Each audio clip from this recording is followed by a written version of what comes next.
It's the middle of October 2025, and right now more than 60% of Christians, according to the latest poll, believe the covenant of Daniel 9:27 has been confirmed or strengthened, and that the world is in the tribulation. That's up 20% in just the last 2 weeks. It's explosive. If true, it would mark a turning point in the spiritual and geopolitical narrative that we are in the midst of Daniel's final week, or at least on the verge, when a ruler will confirm the covenant with the many, Daniel 9:27. But who could have done that? If it happened, somebody had to do it. Which modern figure might be seen as the one who confirmed the covenant in this moment? Was it Trump, Jared Kushner, Mohammed bin Salman, Emmanuel Macron, or was it someone operating behind the scenes, hidden in the shadows? 5 candidates. The obvious reason that everyone wants to know the answer is that Daniel 9:27 implies that he could be the Antichrist. So this is a really serious question that we must answer. Even if the majority are wrong, and the covenant is still future, which we have to admit is possible, you must admit that what has happened in the past month meets all the criteria of what Bible scholars have believed the covenant would look like for the last 100 years. A land for peace treaty made with Israel and all the nations on earth. And that's exactly what happened. Therefore, if you doubt this was it, and you can, you have to admit that maybe this was it, because it looked like it. Look like a duck, quack like a duck, you know the old saying, then maybe it's a duck. And so you have an obligation to at least consider who the he is, no matter what your preconceived notions of the rapture or the Antichrist's identity. This is Bible teacher Nelson Walters, and we need to give a shout out to my advisory team of Fisherman, Michael Tarrant, Anthony Wong, Britt Ashley, and Ryan Rigo, and to all of you who participated in the online poll. Speaking of the poll, here are the results after the first 18 hours. You could see Trump and Kushner lead the pack, and for the first time in the history of the world, I think, more people believe the tribulation may have begun than otherwise. So let's go ahead and walk through the possibilities. We all watched the news, so you wouldn't think this would be so difficult. The Left Behind movies have instilled the idea in most people that the Antichrist would make a covenant and that we would all know who he was, when he did it, and what the covenant was. But that's not what happened. We have 3 possible covenants and 5 possible Antichrist candidates.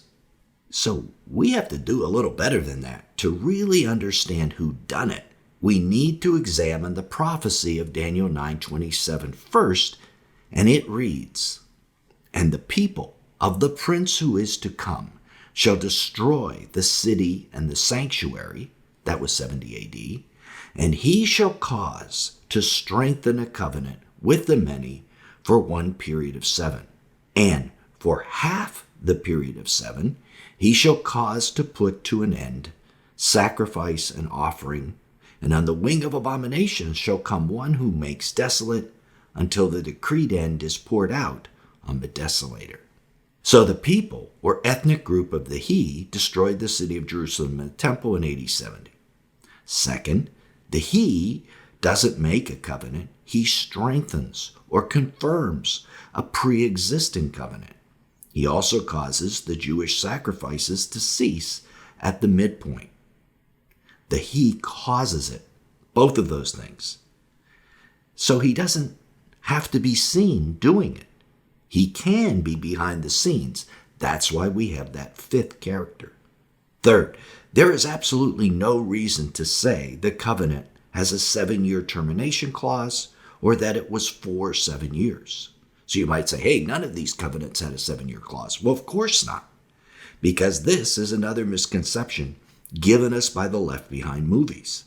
It's almost unthinkable that any peace treaty or land covenant would be given a 7-year timeline. No one would do that.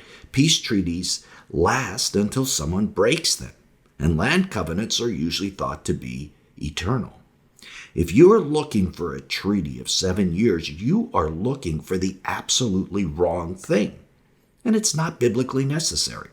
All that is necessary is that it starts when it's strengthened and it lasts for a full 7 years. Then Jesus ends it. The Antichrist begins it by strengthening the covenant, and Jesus ends it in the year of his final return. And fourth, it's made with l'Rabayim, the many. This word primarily refers to Gentiles. And linguistically, the Hebrew of this verse calls the covenant a covenant, not the covenant. So it is a secular covenant, not the everlasting covenant.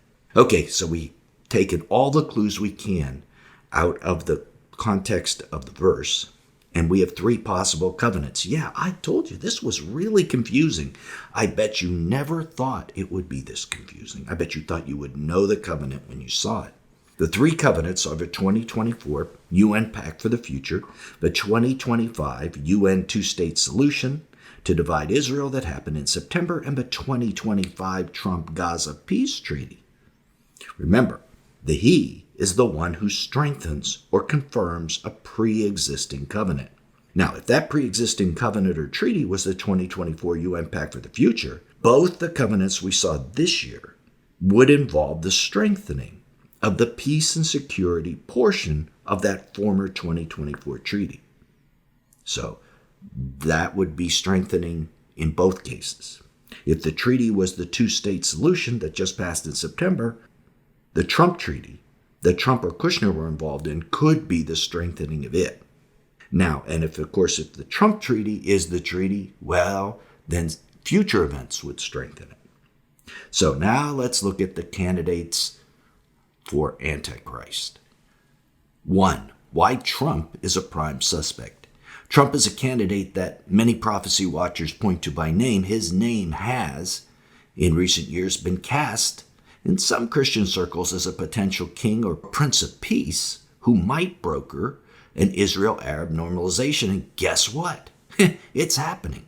Trump sent emissaries, including Kushner and Steve Witkoff, to Egypt to finalize a hostage release in the Gaza peace deal tied to Israel and Hamas. And some reports suggest expansion of the Abraham Accords under Trump's vision is coming, adding countries to the peace treaty between Israel and Arab states. That would strengthen the deal that's currently in place.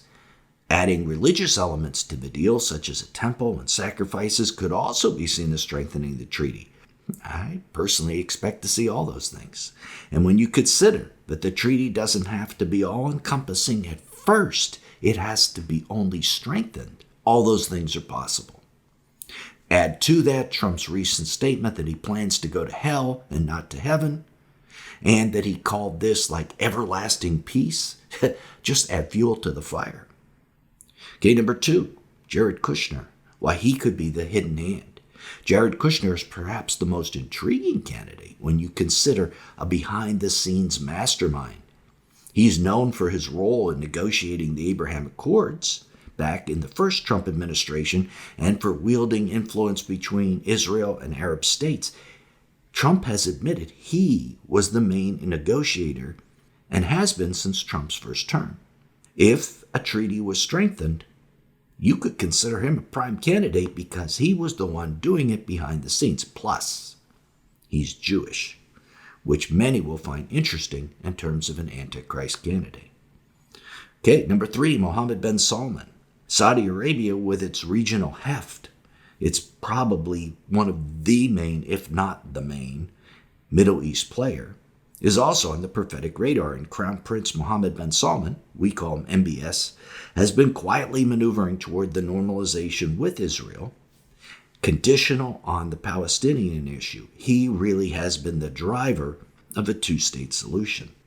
And he has repeatedly made recognition of Israel by him contingent on a concrete Israeli commitment to a Palestinian statehood. So if the 2024 UN Pact for the Future was the covenant, then bin Salman has been busy strengthening it for the past year. His nation drove the 90-nation pact on the Feast of Trumpets last year, also drove the New York Agreement in July, and also drove the UN's final two-state solution in September. Okay, Emmanuel Macron. What does he have going for him? Well, he is European. And a lot of people feel the Antichrist has to be a European. He's the only European in the group. So it's less common to see Macron floated in prophetic circles, yet there are reasons one might include him. As we said, he's European, and his role in strengthening the pact for the future is only slightly less than Ben Salman's, as he was a major role player in the two-state solution in September. In fact, he was the major role player. That brings us to candidate 5, someone unknown, the Phantom Prince. And this is the most provocative possibility, that the one who caused the covenant to be strengthened is someone that you didn't see, that's not in the public eye, a secretive figure working behind the scenes, a prince emerging from the shadows. That fits the language of prophecy and how prophecy often works, taking readers by surprise. Plus, Micah 5 and Isaiah 10 both identify the Antichrist as the Assyrian. None of the characters we mentioned are Assyrian, although, maybe MBS could be thought this way. So a behind-the-scenes character from Syria, Turkey, Iraq, or Iran would fit this description. In this theory, public figures like Trump, Kushner, MBS, Macron would be proxies or facilitators, just taking orders. But the real he is someone else. The actual actor then would emerge later. So let's evaluate the evidence. Who wins? The bigger question to me is who loses. The answer is the Left Behind movie view of what happened. In Left Behind world that so many have relied on, we know who the Antichrist is and what the covenant is. But now that we're in the real world, it isn't so easy to assess it, is it? We have 5 candidates and we have 3 covenants, and we haven't narrowed it down a bit. And we will not know for sure who it is for a while. The reason is the Antichrist is not revealed until the midpoint of the 7-year period or tribulation. It's only at the midpoint that the Antichrist sits in the temple of God and declares himself to be God. 2 Thessalonians 2 explains that this is the revealing of the Antichrist when he is revealed out of the midst or middle. The middle of what? Why, the middle of the week. So no matter what other strengthening of the covenant occurs next year, expansion of the Abraham Accords, actual dividing of Israel, or whatever else, don't expect to know for sure who it is. So we don't have one winner, but we do have 5 candidates. We have narrowed it down, and we should keep an eye on them all. Some have advantages over others. Kushner and MBS have names that are very close to equaling the demonic number 666. Kushner in Hebrew, MBS in Greek. Macron, MBS, and the unknown man might all qualify as having ancestors in the group that destroyed the temple in AD 70, both Arabs and Europeans. And the word destroy in Hebrew, destroy the temple and the city, could be stretched to mean corrupt in Hebrew. Kushner's people, the Jews, certainly corrupted the temple, so we can't rule him out.